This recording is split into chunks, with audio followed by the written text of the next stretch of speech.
Hello everyone, welcome to this podcast. Today we will see the book was Lolita by Vladimir Nabokov. Lolita is a 1955 novel written by Russian-American novelist Vladimir Nabokov. The novel is notable for its controversial subject, the protagonist and unreliable narrator, a middle-aged literature professor under the pseudonym Humbert Humbert, is obsessed with a 12-year-old girl, Dolores Haze, whom he kidnaps and sexually abuses after becoming her stepfather.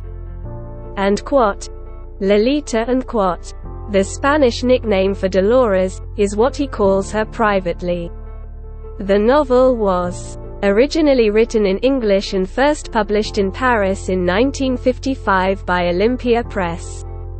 The novel has been twice adapted into film, first by Stanley Kubrick in 1962, and later by Adrian Lyne in 1997. It has also been adapted several times for the stage, and has been the subject of 2 operas, 2 ballets, and an acclaimed, but commercially unsuccessful, Broadway musical. It has been included in many lists of best books, such as Time's list of the 100 best novels, Le Monde's 100 books of the century, Böckklubben World Library, Modern Library's 100 best novels, and The Big Read. Plot: the novel is prefaced by a fictitious foreword by one John Ray Jr., an editor of psychology books. Ray states that he is presenting a memoir written by a man using the pseudonym and Humbert. Humbert and who had recently died of heart disease while awaiting a murder trial in jail. The memoir, which addresses the audience as his jury, begins with Humbert's birth in Paris in 1910 to an English mother and Swiss father. He spends his childhood on the French Riviera, where he falls in love with his friend, Annabelle Lee. This youthful and physically unfulfilled love is interrupted by Annabelle's premature death from typhus, which causes Humbert to become sexually obsessed with a specific type of girl, aged 9 to 14, whom he refers to as nymphets and After graduation, Humbert works as a teacher of French literature and begins editing an academic literary textbook, making passing references to repeated stays in mental institutions at this time. Before the outbreak of World War II, Humbert emigrates to America.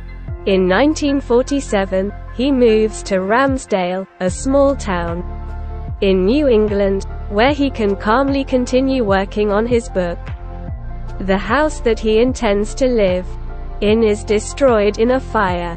In his search for a new home, he meets the widow Charlotte Haze, who is looking for a tenant.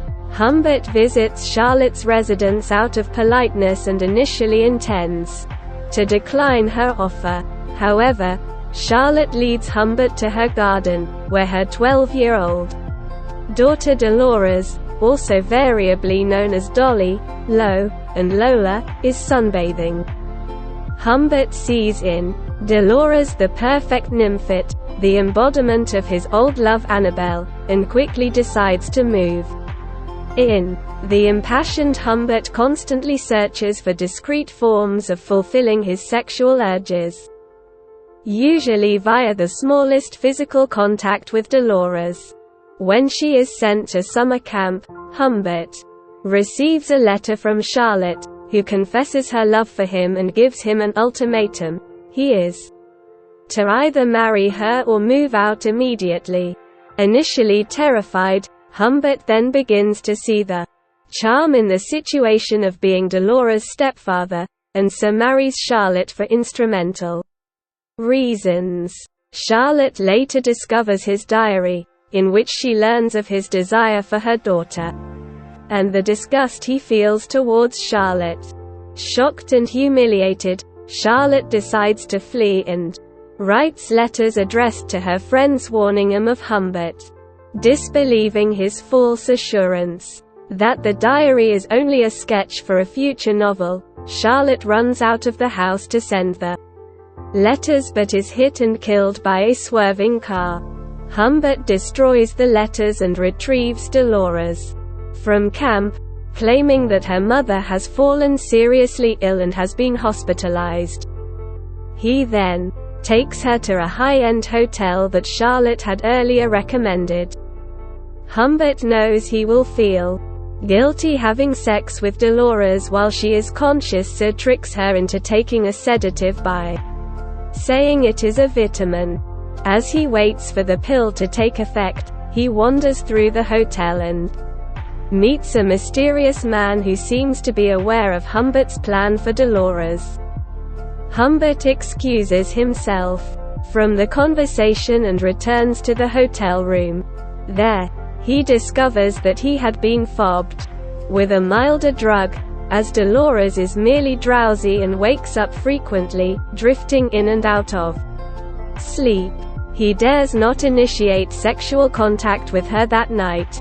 In the morning, Dolores reveals to Humbert that she engaged in sexual activity with an older boy at a different camp a year previously. A sexual relationship begins between the two when Lolita seduces Humbert.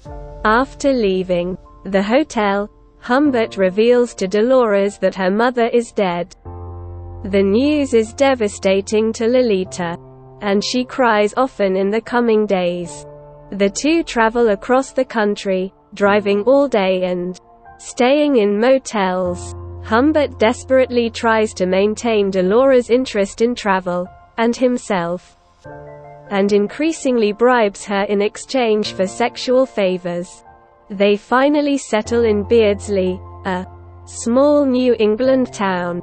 Humbert adopts the role of Dolores' father and enrolls her in a local private school for girls. Humbert jealously and strictly controls all of Dolores' social gatherings, and forbids her from dating and attending parties.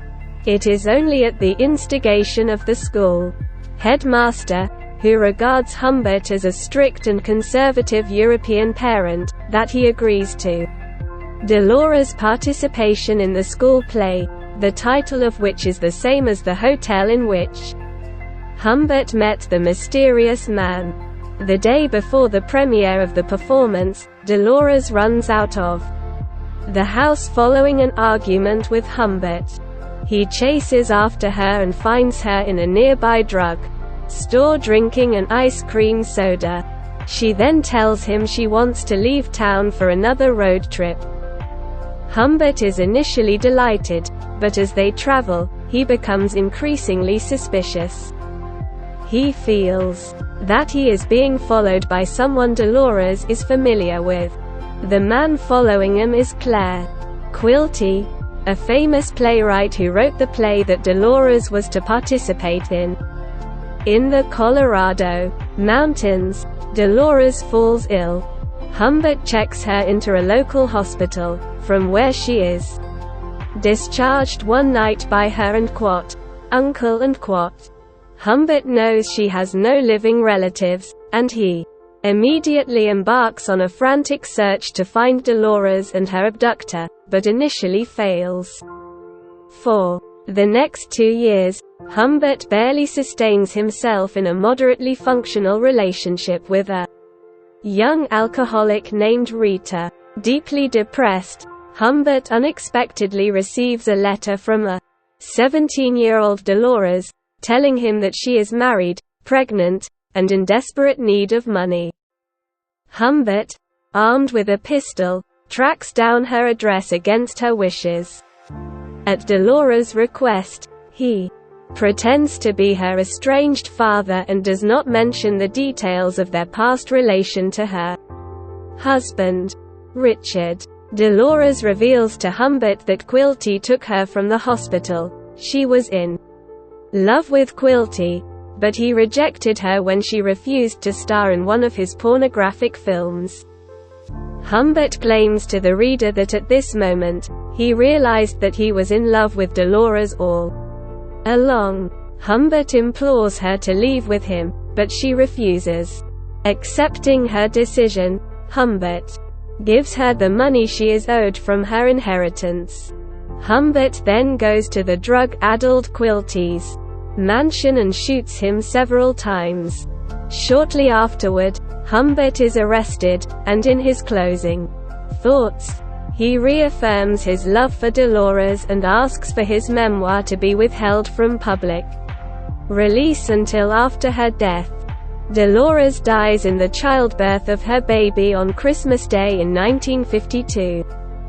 Disappointing Humbert's prediction that Dolly Schiller will probably survive me by many years, erotic motifs and controversy. Lolita is frequently described as an erotic novel not only by some critics but also in a standard reference work on literature, Facts on File, companion to the American short story The Great Soviet Encyclopedia, called Lolita an experiment in combining an erotic novel with an instructive novel of manners, the same description of the novel is found in Desmond Morris's reference work The Book of Ages. A survey of books for women's studies courses describes it as a tongue-in-cheek erotic novel. Books focused on the history of erotic literature such as Michael Perkins' The Secret Record, Modern Erotic Literature also so classify Lolita. More cautious classifications have included a novel with erotic motifs or one of a number of works of classical erotic literature and art, and to novels that contain elements of eroticism, such as Ulysses and Lady Chatterley's Lover. This classification has been disputed. Malcolm Bradbury writes at first famous as an erotic novel, Lolita soon won its way as a literary one, a late modernist distillation of the whole crucial mythology. Samuel Schumann says that Nabokov is a surrealist, linked to Gogol, Dostoevsky, and Kafka. Lolita is characterized by irony and sarcasm. It is not an erotic novel. Lance Olson writes, the first 13 chapters of the text, culminating with the oft-cited scene of Lo unwittingly stretching her legs across Humbert's excited lap, are the only chapters suggestive of the erotic. Nabokov himself observes in the novels afterward that a few readers were misled by the opening of the book, assuming this was going to be a lewd book, expecting the rising succession of erotic scenes. When these stopped, the readers stopped, too, and felt bored.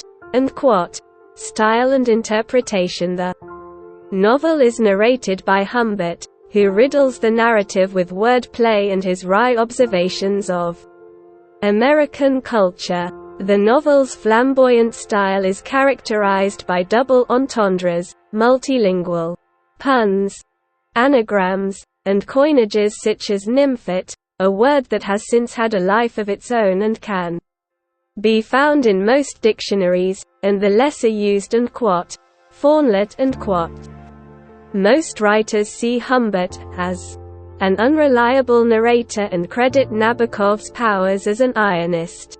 For Richard Rorty, in his interpretation of Lolita in Contingency, Irony, and Solidarity, Humbert is an monster of incuriosity. Nabokov, who famously decried those he considered moralists, social satire, and novels with a direct political message, avoided providing any overt interpretations to his work. However, when prompted in a late-life interview with your sense of the immorality of the relationship between Humbert Humbert and Lolita is very strong. In Hollywood and New York, however, relationships are frequent between men of 40 and girls very little older than Lolita. They marry to no particular public outrage, rather, public cooing, and quote, replied, and quote, no, it is not. My sense of the immorality of the Humbert Lolita relationship that is strong. It is Humbert's sense. He cares. I do not. I do not give a damn for public morals, in America or elsewhere. And, anyway, cases of men in their 40s marrying girls in their teens or early 20s have no bearing on Lolita whatever. Humbert was fond of little girls, not simply young girls. Nymphets are girl children, not starlets and sex kittens. Lolita was 12, not 18, when Humbert met her. You may remember that by the time she is 14, he refers to her as his aging mistress. Nabokov later described Humbert as unquote, a vain and cruel wretch who manages to appear touching, unquote, in the same interview. When asked about coming up with Humbert's doubled name, he described it as unquote, a hateful name for a hateful person. It is also a kingly name, and I did need a royal vibration for Humbert the Fierce and Humbert the Humble. Unquote. Critics have further noted that, since the novel is a first-person narrative by Humbert, the novel gives very little information about what Lolita is like as a person, that in effect she has been silenced by not being the book's narrator. Nomi Tamir Gez writes, unquote, not only is Lolita's voice silenced, her point of view, the way she sees the situation and feels about it, is rarely mentioned and can be only surmised by the reader, since it is Humbert who tells the story. Throughout most of the novel, the reader is absorbed in Humbert's feelings, unquote. Similarly, Micah Howe and Sarah Appleton Aguirre write that the novel silences and objectifies Lolita. Christine Clegg notes that this is a recurring theme in criticism of the novel in the 1990s. Actor Brian Cox, who played Humbert in a 2009 one-man stage monologue based on the novel, stated that the novel is, unquote, not about Lolita as a flesh and blood entity. It's Lolita as a memory, unquote. He concluded that a stage monologue would be truer to the book than any film could possibly be. Elizabeth Janeway, writing in the New York Times Book Review, holds, unquote, Humbert is every man who is driven by desire, wanting his Lolita so badly that it never occurs to him to consider her as a human being, or as anything but a dream figment made flesh, unquote. Clegg sees the novel's non-disclosure of Lolita's feelings as directly linked to the fact that her real name is Dolores, and only Humbert refers to her as Lolita. Humbert also states he has effectively, and quote, solipsized and quote, Lolita early in the novel. Eric LeMay writes, the human child, the one noticed by non-nymphomaniacs, answers to other names, and quote, Lo and quote, Lola and quote, Dolly and quote, and, least alluring of all, and quote, Dolores and quote, but in my arms, and quote, asserts Humbert, and quote, she was always Lolita, and quote, and in his arms or out, and quote, Lolita and quote, was always the creation of Humbert's craven self. The siren-like Humbert sings a song of himself, to himself, and titles that self and that song and quote, Lolita and quote, to transform Dolores into Lolita, to seal this sad adolescent within his musky self, Humbert must deny her humanity. In 2003, Iranian expatriate Azar Nafisi published the memoir Reading Lolita in Tehran about a covert women's reading group. In an NPR interview, Nafisi contrasts the sorrowful and seductive sides of Dolores, Lolita's character. She notes, and quote, "Because her name is not Lolita, her real name is Dolores, which, as you know, in Latin means dollar, so her real name is associated with sorrow and with anguish and with innocence, while Lolita becomes a sort of light-headed, seductive, and airy name. The Lolita of our novel is both of these at the same time, and in our culture here today we only associate it with one aspect of that little girl and the crassest interpretation of her." End quote. Following Nafisi's comments, the NPR interviewer, Madeline Brand, lists as embodiments of the latter side of Lolita and quote, "The Long Island Lolita, Britney Spears, the Olsen twins, and Sue Leon in Stanley Kubrick's Lolita." End quote. For Nafisi, the essence of the novel is Humbert's solipsism and his erasure of Lolita's independent identity. She writes, and quote, "Lolita was given to us as Humbert's creature. To reinvent her, Humbert must take from Lolita her own real history and replace it with his own. Yet she does have a past. Despite Humbert's attempts to orphan Lolita by robbing her of her history, that past is still given to us in glimpses." End quote. One of the novel's early champions, Lionel Trilling, warned in 1958 of the moral difficulty in interpreting a book with so eloquent and so self-deceived a narrator. End quote. "We find ourselves the more shocked when we realize that, in the course of reading the novel, we have come virtually to condone the violation it presents. We have been seduced into conniving in the violation, because we have permitted our fantasies to accept what we know to be revolting." End quote.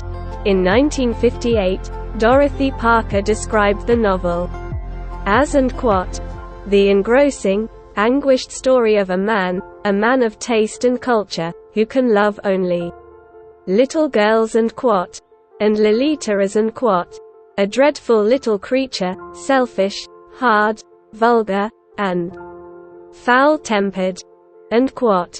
In 1959, novelist Robertson Davies wrote that the theme of Lolita is, end quote, "not the corruption of an innocent child by a cunning adult, but the exploitation of a weak adult by a corrupt child. This is no pretty theme, but it is one with which social workers, magistrates and psychiatrists are familiar." End quote.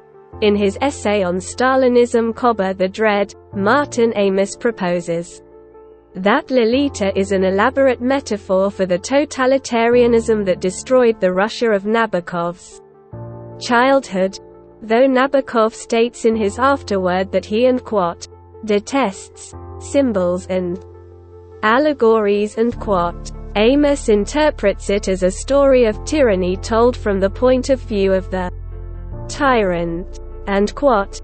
Nabokov, in all his fiction, writes with incomparable penetration about delusion and coercion, about cruelty and lies, end quote.